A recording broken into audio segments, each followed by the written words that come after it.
सिद्धाणं नमो आयरीयाणं नमो अध्यायाणं नमो लोए सवसाहोणम। पंच परमेष्ठी भगवान की जय। 1008 श्री आदिनाथ भगवान की जय। अंतिम तीर्थेश भगवान महावीर स्वामी की। आचार्य भगवान गुरुवर श्री विशुद्ध सागर जी महाराज की। मुनि श्री सुप्रभ सागर जी महाराज की। मुनि श्री प्रणत सागर जी महाराज की जय। जन बंधु, आप हम सब यहाँ उपस्थित हुए हैं लोकप्रिय कार्यक्रम सम्यक समाधान के लिए। प्रतिदिन ये कार्यक्रम अविरत रूप से चल रहा है और इसकी एकमात्र वजह आचार्य भगवान गुरुवर श्री विशुद्ध सागर जी का आशीर्वाद एवं मुनि श्री जो इतने डिटेल में सम्यक समाधान कर रहे हैं यही है। आप सभी लोग जो अपने विकल्प हम तक पहुंचा रहे हैं उन विकल्पों का सम्यक समाधान हम आपको YouTube चैनल के माध्यम से दे रहे हैं। मुनि श्री सुप्रभ सागर जी महाराज ये जो पृक्षणा नाम का स्वाध्याय करवा रहे हैं, जी हाँ, पृक्षणा नाम का स्वाध्याय करवा रहे हैं, इसके माध्यम से देश के विभिन्न प्रांतों के जो श्रावक है जो उपस्थित रहते हैं यहाँ पे या जो YouTube के माध्यम से लाभ ले रहे हैं उन सभी का कल्याण हो रहा है, क्योंकि उनके मन में उठने वाले विकल्पों का श्रवण हो रहा है। शुरुआत करते हैं आज के उस सम्यक समाधान की ओर। मैं मुनि श्री के चरणों में कोटिशा नमोस्तु करता हूँ एवं मुनि श्री प्रणत सागर जी महाराज से यह निवेदन करता हूँ कि हे स्वामी, आज के कार्यक्रम को गति प्रदान करते हुए संचालित करें। नमोस्तु नमोस्तु नमोस्तु महाराज। ओम नमः सिद्धेभ्यो। नमः श्री वर्धमानाय निर्दूत कलिलात्मने सालोकानां त्रिलोकानां यद विद्यादर्पणायते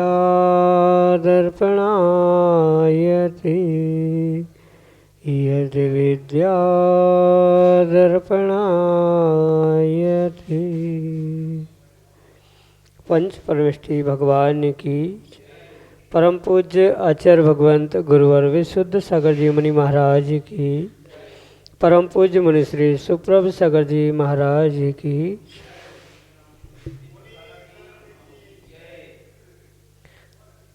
निराकुलता ही वास्तविकता में जीवन का सच्चा सुख है और वह निराकुलता प्राप्त करने के लिए अपने मन में उठने वाले उन विकल्पों को शांत करके ही प्राप्त हो सकती है, क्योंकि जहाँ पर आकुलता है वहाँ दुख है और दुख का एकमात्र कारण है हमारे स्वयं के मन के विकल्प, और जहाँ विकल्प है वहाँ निराकुलता होना संभव नहीं है। लेकिन यदि उस हमारे मन में उठने वाले विकल्प में यदि समीचीनता आ जाए तो वही समीचीन विकल्प निराकुलता का मार्ग खोल देते हैं, और यदि उनका सम्यक समाधान किसी निर्ग्रंथ गुरु से प्राप्त हो तो निश्चित ही वह हमें निराकुलता को प्राप्त करा देती है।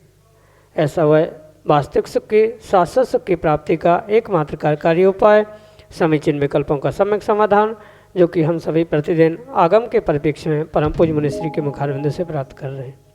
प्रारंभ करते हैं आज का सम्यक समाधान।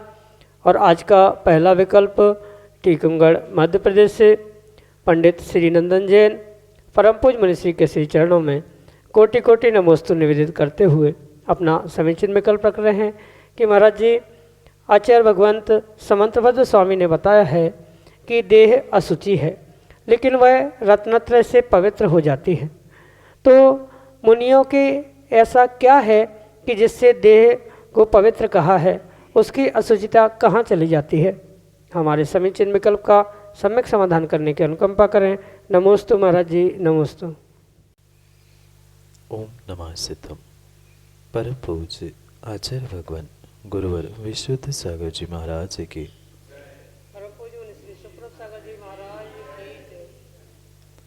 स्वभाव तो सचये काय रत्नत्रय पवित्र थे। इस प्रकार की श्लोक को प्रदान करते हुए आचार्य भगवान समंतभद्र स्वामी बहुत गहरे सिद्धांत और व्यवहार की अपेक्षा से भी उस शरीर रत्नत्रय आदि की गहरी व्याख्या को हम सभी के लिए प्रदान कर दें। जहाँ स्वभाव से असुचि शरीर का व्याख्यान किया गया है, वहीं पर वह शरीर रत्नत्रय के निमित्त से कैसे पूज्यता को प्राप्त होता है, उस बात को भी और आचार्य भगवंत के दोनों अभिप्रायों को समझने की आवश्यकता है। जब तक आचार्य भगवंतों की अपेक्षा उनके अभिप्राय को जीव नहीं समझ पाता है, तब तक आगम के बहुत सारी बातों पर उसे विकल्प या शंका उत्पन्न हो सकती।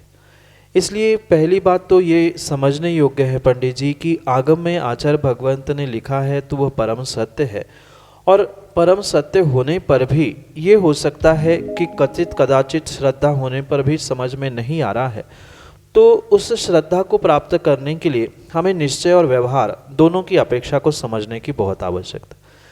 जब स्वभाव की बात की है तो शरीर तो स्वभाव से असुचि था, है और रहेगा, पर वह स्वभाव से होने पर भी जब किसी उत्कृष्ट वस्तु के साथ उसका मिलाप होता है या उत्कृष्ट वस्तु को जिस शरीर ने धारण किया है उस उत्कृष्ट रत्नत्रय रूपी वस्तु को धारण करने की अपेक्षा से वह शरीर भी पूज्यता को प्राप्त होता है। जैसे निर्ग्रंथ मुनिराजों के चरणोदक को प्राप्त किया जाता है, उनके चरण स्पर्श किए जाते हैं, तो उनके शरीर की वंदना वहाँ पर किसी भी प्रकार से नहीं है, अपितु उस शरीर में जो रत्नत्रय उन्होंने प्राप्त किया है, सम्यक दर्शन, सम्यक ज्ञान और सम्यक चारित्र रूपी, तो उस रत्नत्रय के कारण से उनका शरीर पूज्य होता है। जैसे लौकिक विषय में भी समझे या लौकिक दृष्टांतों से हम समझे तो घर में अगर आपके घर में दूध आता होगा तो जो दूध आता है वहाँ आपके घर में दूध की बाल्टी, दूध की कैन भी होगी। कायदे से वह तो बाल्टी धातु की, प्लास्टिक की या अन्य किसी भी प्रकार की हो सकती है, पर जिसमें दूध होता रखा जाता है वो दूध की बाल्टी कही जाती है, पानी रखा जाता है वो पानी की बाल्टी कही जाती है। घर में घी की बरनी, अचार की बरनी, घी का डिब्बा आदि अनेक प्रकार से उपचार से कथन प्राप्त होता है। जबकि डिब्बा तो 5, 10, 20 रुपए का होता है, पर फिर भी जिसमें घी होता है उसे विशेष रूप से सुरक्षित किया जाता है। जो सामान्य रूप से जिसमें अन्य सामग्री, सस्ती सामग्री होती है, वह उस प्रकार से रखा जाता है। तो बिल्कुल उसी प्रकार से ये शरीर और रत्नत्रय का संबंध समझने की आवश्यकता है। जैसे रत्नत्रय जिस शरीर में होता है उस शरीर की उस घी के डिब्बे के समान कीमत बढ़ जाती है, क्योंकि कीमत डिब्बे की नहीं थी अपितु डिब्बे में रखे हुए घी की थी। उसी प्रकार से वह कीमत या पूज्यता शरीर की नहीं थी, पर शरीर के भीतर जो भावों के द्वारा रत्नत्रय को प्राप्त किया है उन मुनिराजों ने, उस रत्नत्रय से युक्त शरीर की पूज्यता या उसको स्वभाव से सूची रूप से कहा गया है।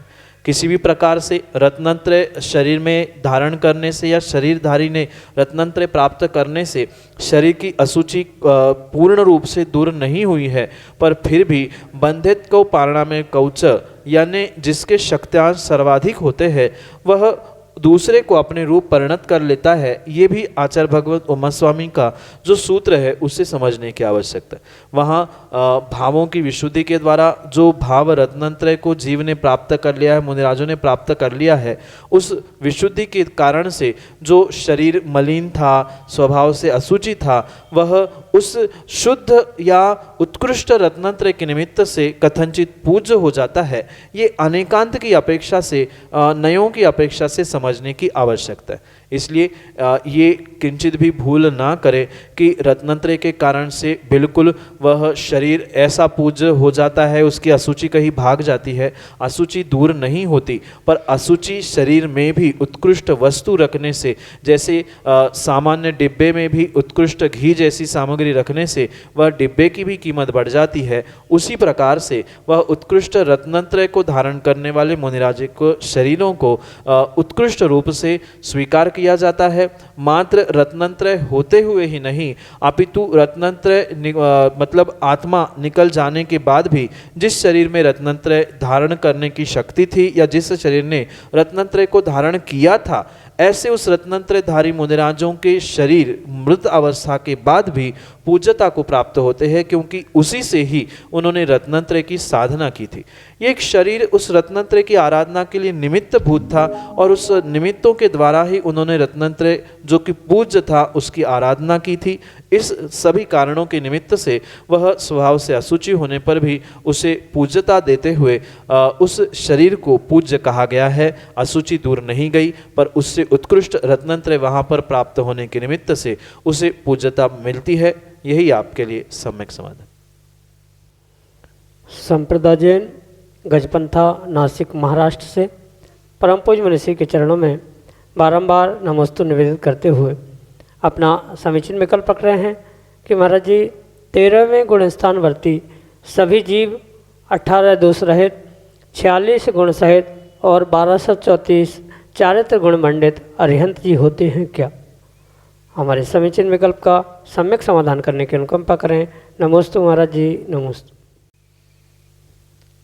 अरिहंत भगवान की अपेक्षा से जो सामान्य रूप से 46 गुणों का व्याख्यान मिलता है, तो उन 46 मूल गुणों की और सभी अरिहंत प्रभु जो 13वें गुण स्थान में होते हैं, उनकी अपेक्षा से इन कथनों को और आचार्य भगवंतों के अभिप्राय को समझने की अपेक्षा, जहाँ अरिहंत भगवान के 13वें गुण स्थानवर्ती जीव के जो 46 मूल गुण स्वीकार किए जाते हैं, वहाँ पर परिपूर्ण रूप से तीर्थंकर भगवान के निमित्त से ही उसकी व्याख्या समझने योग्य है।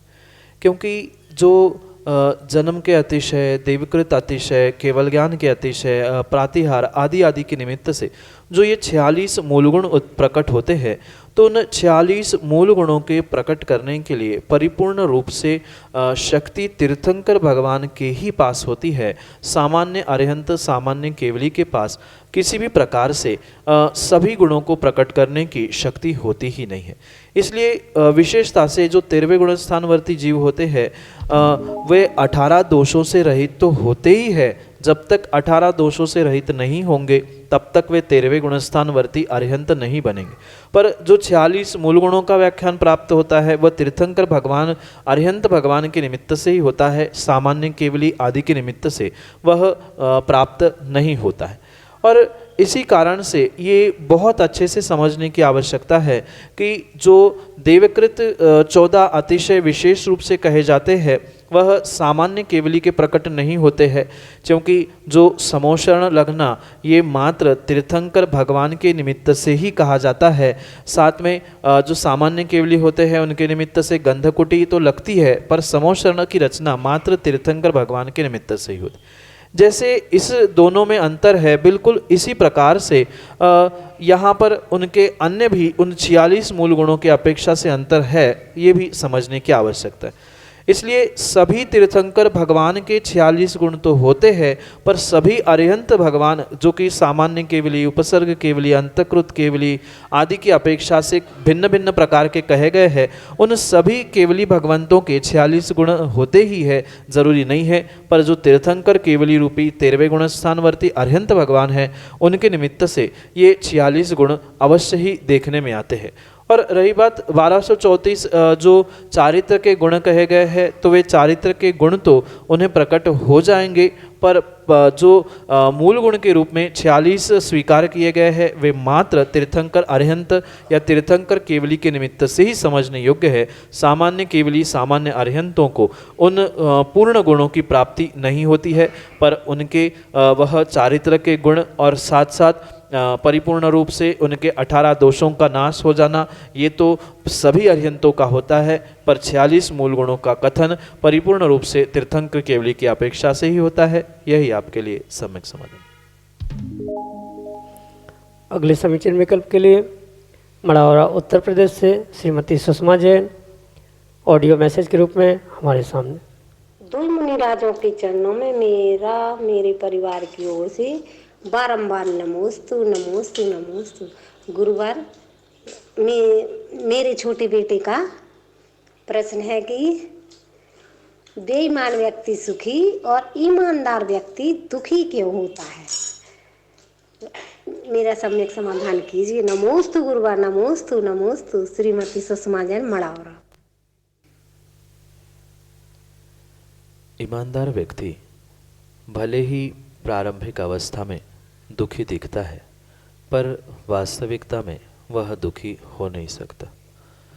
जो भी व्यक्ति अपने आप को सुखी दुखी मानता है, वह व्यक्तिगत उसकी निजी मान्यता ही हो सकती है, क्योंकि चाहे सुख हो चाहे दुख हो, ये परिपूर्ण रूप से जीव की स्वयं की संकल्पना है, स्वयं की मान्यता है।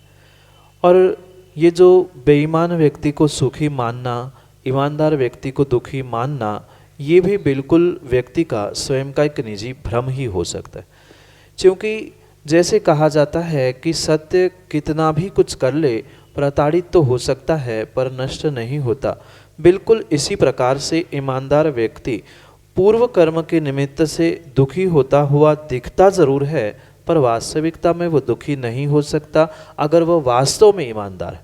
अगर ईमानदारी का वो ढोंग कर रहा है या ईमानदारी का प्रदर्शन कर रहा है तो वो दुखी हो सकता है, पर जो वास्तव में स्वयं के लिए ईमानदार है वह कभी भी दुखी नहीं हो सकता। इसलिए नहीं हो सकता क्योंकि उसे पता है कि जो भी मेरे साथ दुख प्राप्त हो रहा है या जो भी दुख के निमित्त मुझे मिले हैं, ये कहीं ना कहीं मैंने किए हुए पिछले बेईमानी का ही फल है, या पिछले पर्याय में जो कर्मों का आश्रव कर्तुति रूप से किया था उसका ही वर्तमान में फल मिला है, जिस कारण से वह कहीं ना कहीं दुखी होता हुआ दिख रहा है। और रही बात वर्तमान के कार्यों में जो ईमानदारी है, वह तत्क्षण में तो फलीभूत होगी नहीं। जो भी वर्तमान में दिखता है वह भूत में किए हुए कार्यों का प्रतिफल रूप कर्मों का उदय हमारे सामने दिखता है, और आज जो जीव कार्य करता है उसका फल उसको आने वाले समय में मिलता है।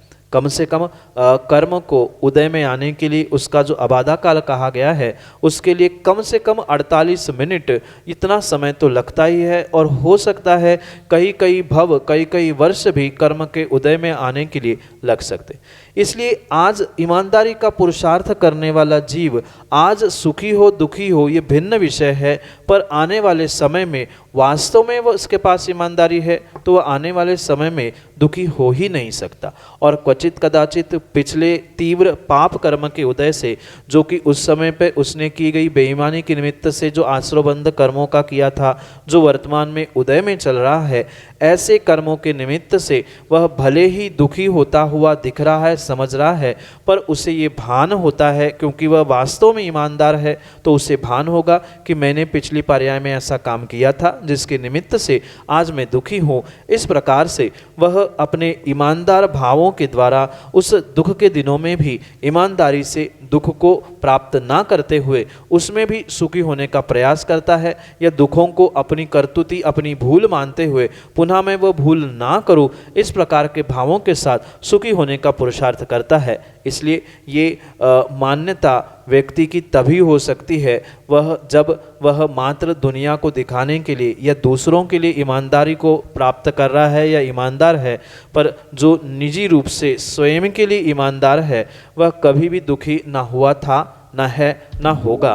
भले ही दुनिया को वो दुखी सुखी होते हुए दिख रहा है, पर जिसका ईमानदारी से स्वयं का निर्णय है जो मैंने किया है वो मुझे प्राप्त होगा, ये ईमानदारी का निर्णय जिस ईमानदार व्यक्ति के पास है वह दुख के दिनों में भी दुखी नहीं हो सकता। क्योंकि दुख के दिन आना, कष्ट के दिन आना, विपरीत परिस्थिति आना, ये तो कर्माधीन हो सकता है, पर उन दिनों में हमें दुखी होना नहीं होना ये आपके परिणामों पे और स्वयं के निर्णय पर स्वाधीन हुआ करता है। इसलिए ईमानदार व्यक्ति कभी भी दुखी हो ही नहीं सकता।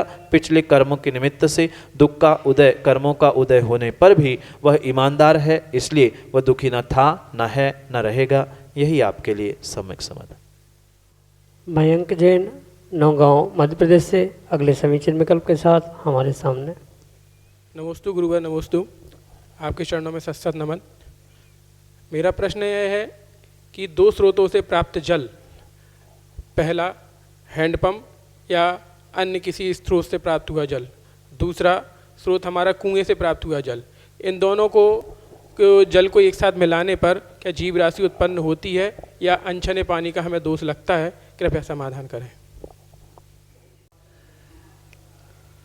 जैन दर्शन की, जैन धर्म की जो अहिंसा है वह बहुत सूक्ष्म है।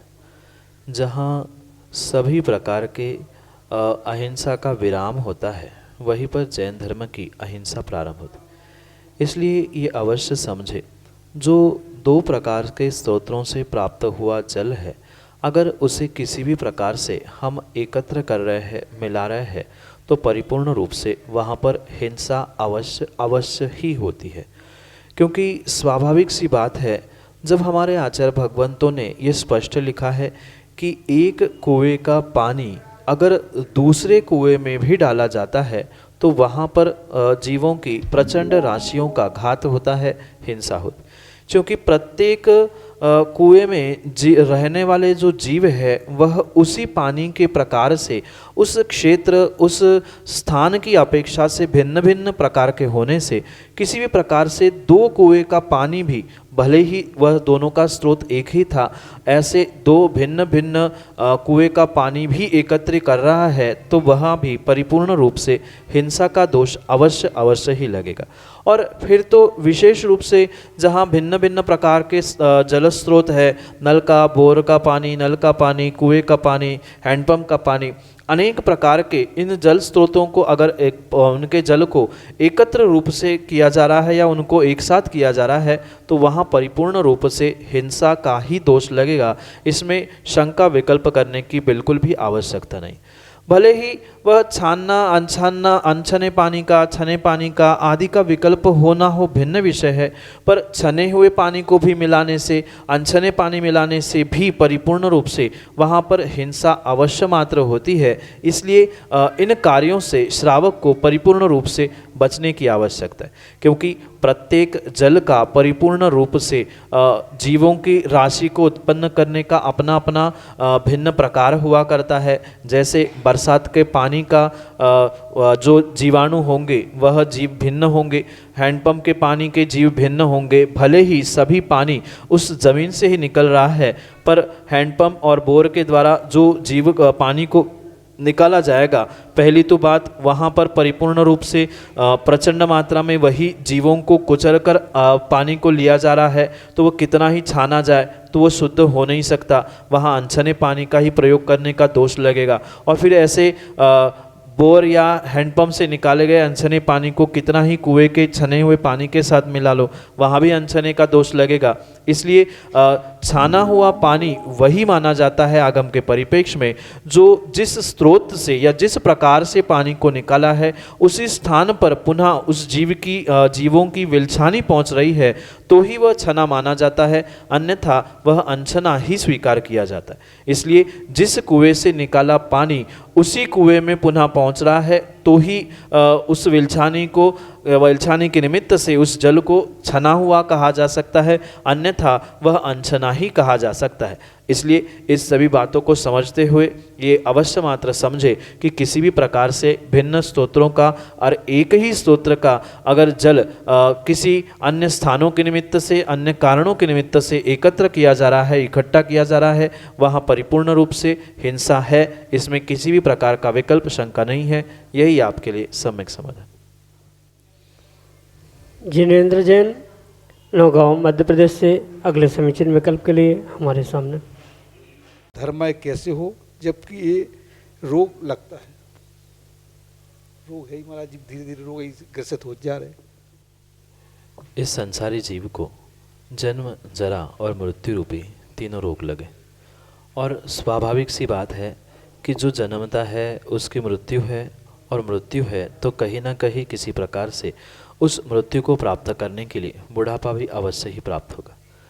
इसलिए उस बुढ़ापे को अगर हम रोग मानते जीते रहेंगे तो कभी भी बुढ़ापे को हम धर्ममय नहीं कर सकते। पर उस बुढ़ापे को एक शरीर का स्वभाव रूप स्वीकार करते हुए हम अपने दृढ़ श्रद्धान के साथ कार्य को करने का पुरुषार्थ करेंगे तो हम घर बैठे भी धर्म कर सकते। धर्म के मायने मात्र मंदिर आदि पहुंचना या कहीं अन्य यत्र तत्र घूमना, तीर्थ क्षेत्रों में जाना इतना ही नहीं है। समय की नज़ाकत को देखते हुए, शरीर की ढलती अवस्था को देखते हुए धर्म की प्रक्रिया, धर्म की क्रियाओं को समय समय पर बदलने की आवश्यकता है। जैसे एक युवा धर्म करता है, वैसे कोई बूढ़ा व्यक्ति धर्म नहीं कर सकता। पर इसका मतलब ये नहीं है कि उसका बुढ़ापा धर्म में नहीं हो सकता। वह घर में बैठे बैठे भी बहुत सारी धार्मिक क्रियाओं के द्वारा अपने आप को, अपने बुढ़ापे को भी धर्म में कर सकता है। अगर व्यक्ति की ये सोच है कि अब तो मैं बूढ़ा हो गया हूँ, मुझसे कुछ नहीं होगा, मैं क्या कर सकता हूँ, मैं मंदिर कैसे जाऊँ, धर्म कैसे करूँ, तो वह कभी किसी भी प्रकार से धर्म या धर्म की क्रियाओं से संलग्न होते हुए अपने बुढ़ापे को उत्कृष्ट रूप से व्यतीत नहीं कर सकता और प्रतिपल प्रति समय कहीं न कहीं खेद और हीन भावना के कारण से अवश्य ही दुखी होता रहेगा। इसलिए उस भावना से दूर होते हुए उत्साह शक्ति के साथ, अगर वह 80 साल का वृद्ध भी क्यों ना हो, वह उत्साह शक्ति है तो पैरों से शिखर जी की यात्रा भी कर सकता है, और 20 साल का युवा उत्साह शक्ति से हीन है तो वो भी शिखर जी की वंदना नहीं कर पाता। इसलिए भले ही शरीर ढल रहा है, उम्र ढल रही है, पर फिर भी अगर उत्साह शक्ति हमारी जागृत है तो अवश्य ही उस बुढ़ापे में भी हम घर बैठे बैठे ग्रंथों का स्वाध्याय कर लेना है। जैसे वर्तमान में यूट्यूब, टीवी आदि के माध्यम से भी कई स्थानों से हमें जिनवाणी सुनने का निमित्त मिलता है। उसके द्वारा हम जिनवाणी सुने। जो निकटतम हमारे लिए मंदिर है वहाँ हम प्रतिदिन पहुँचे। नहीं है पहले जैसे घंटों घंटों खड़े होने की, पूजा करने की, विधान करने की शक्ति, भले ही कुर्सी टेबल पर बैठ के हम पूजा कर ले, उतना भी शक्य नहीं है। कुछ ऐसी वृद्धावस्था आती है जहाँ मंदिर भी पहुँचना संभव नहीं होता है। तो घर बैठे बैठे हमें इतने वर्षों की आदत है पूजा करने की, द्रव्य पूजा नहीं सही, हम भाव पूजा पढ़ते हुए अपने कर्मों की निर्जरा कर सकते हैं। ये व्यक्ति का निजी अभिप्राय और दृष्टि होती है, जिस कारण से परिपूर्ण रूप से वह जीवन को और जीवन के प्रत्येक क्षणों को धर्म में कर सकता है। नहीं मंदिर भी पहुंच पा रहे हैं, टीवी नहीं है, लाइट नहीं है, मोबाइल भी नहीं है, क्या बैठे बैठे शांति से नमोकार की माला भी नहीं फेर सकते हैं? जहां समय मिला हम अपना ग्रंथ खोल के बैठे, वो भी पढ़ने की शक्ति नहीं है। नमोकार मंत्र पढ़ लिया, नमोकार भी नहीं पढ़ पा रहे हैं। ओम ओम ओम इतना पढ़ते हुए हम अपने प्रत्येक समय को, क्षण को धर्म में कर सकते हैं। अगर किसी भी प्रकार की संक्लिष्टता है, हीन भावना है कि मैं बूढ़ा हो गया, कोई ध्यान नहीं दे रहा है, तो हमारा बुढ़ापा, आपका बुढ़ापा कभी धर्म में नहीं हो सकता। वही उस रोग को नाश करने के लिए पुण्यवर्धन कार्य करते रहेंगे तो नियम से वह बुढ़ापा भी और आने वाला समय भी आपके लिए उत्कृष्ट ही मिलेगा, आने वाला भव भी आपके लिए उत्कृष्ट मिल सकता है। यही आपके लिए सम्यक समाधान। अगले समीचीन विकल्प के लिए हमारे सामने श्रीमती ममता डॉक्टर प्रद्युम्न जैन, नौगांव मध्य प्रदेश से अपने समीचीन विकल्प के साथ। हे गुरुदेव, नमोस्तु नमोस्तु नमोस्तु। हे गुरुदेव, डॉक्टर के पास कोई पेशेंट जाता है, डॉक्टर उसका उपचार करता है और ऐसी नौबत आती है कि डॉक्टर उसको इंजेक्शन भी देंगे, ड्रप्स भी देंगे, ऑक्सीजन भी देंगे, और ऐसी भी नौबत आ जाए कि उसको वेंटिलेटर भी रखना पड़ेगा और फिर पेशेंट ठीक भी हो जाता। तो हे गुरुदेव, डॉक्टर के दवाई से पेशेंट ठीक होगा कि पेशेंट अपने पुण्य के प्रभाव से ठीक होगा? कृपया समाधान कीजिएगा। माँ, पेशेंट न डॉक्टर की दवाई से ठीक हुआ, न मात्र स्वयं के पुण्य से ठीक हुआ। जब तक निमित्त रूपी डॉक्टर नहीं मिला और उपादान रूपी पुण्य नहीं मिलता, तब तक पेशेंट ठीक नहीं होता। ऐसा भी देखने के लिए आता है कि उत्कृष्ट से उत्कृष्ट दवाई और सब कुछ डॉक्टर करने के बाद भी कुछ पेशेंट चले जाते हैं और मात्र डॉक्टर के पास आए, उन्होंने एक छोटी सी दवाई, टैबलेट ही दी और पेशेंट ठीक हो गया। तो ये जो कुछ भी संसारी जीवों का काम दिखता है, मात्र संसारी नहीं अपितु सभी जीवों के साथ यही कार्य घटित होता है। जब भी कार्य होता है तो निमित्त और उपादान, इन दोनों से ही कार्य की सिद्धि होती है। उपादान यानी अंतरंग की शक्ति है और निमित्त यानी बहिरंग रूप से डॉक्टर या दवाई आदि ये सब कुछ बहिरंग निमित्त है, और अंतरंग निमित्त रूप जो उसकी पुण्य की शक्ति थी या स्वयं का जो आत्मविश्वास था, उसके द्वारा ही वह अपने बीमारी को ठीक करता। जैसे वर्तमान में कोरोना के दिनों में भी आपने देखा होगा कि बहुत सारे जीव थे, उनको परिपूर्ण रूप से समय समय पे दवाई तो मिलती गई, पर कहीं ना कहीं उनका पुण्य कमज़ोर था, उनका भीतर का आत्मविश्वास कमज़ोर था। सब कुछ होने पर भी वे इस पर्याय से चले गए। और कुछ ऐसे थे कि विकट संकट में होने पर भी उन्हें डॉक्टर पे भी विश्वास था, परमात्मा पे भी विश्वास था और स्वयं पे भी विश्वास था, और कुछ अंशों में पुण्य भी था, तो वह इस पर्याय में पुनः अपने आप को स्थापित कर पाए। इसलिए कुछ अंशों में डॉक्टर का भी और कुछ अंशों में जीव का स्वयं का पुण्य, ये दोनों जब एक साथ कार्यकारी होते हैं तभी वह पेशेंट ठीक होता है, ना कि मात्र डॉक्टर से, ना कि मात्र पुण्य से। पुण्य कितना भी हो तो डॉक्टर ना मिले तो भी काम का नहीं है, और डॉक्टर कितना भी अच्छा हो, जीव का पुण्य नहीं है, उसका आयु कर्म नहीं है, तो किसी भी प्रकार से वह जीवित नहीं रह सकता। इसलिए जैसे ताली भी दो हाथों से बजती है, बिल्कुल ऐसे ही पेशेंट भी स्वयं के पुण्य रूपी उपादान और डॉक्टर रूपी निमित्त से ही वो बीमारी से, रोग से ठीक होता है। यही आपके लिए सम्यक समझ। 8707548811। जय जन दोस्तों, ये जो व्हाट्सएप का नंबर है उसके माध्यम से आप जो सम्यक समाधान देख रहे हैं और आपके मन में उठने विकल्प है, उनको अगर आपको कहीं पहुंचाना है या पूछना है या मुनीषी तक पहुंचाना है तो आप इस नंबर का प्रयोग कर सकते हैं। नीचे पट्टी पे स्क्रॉल पे भी यह नंबर डिस्प्ले हो रहा है।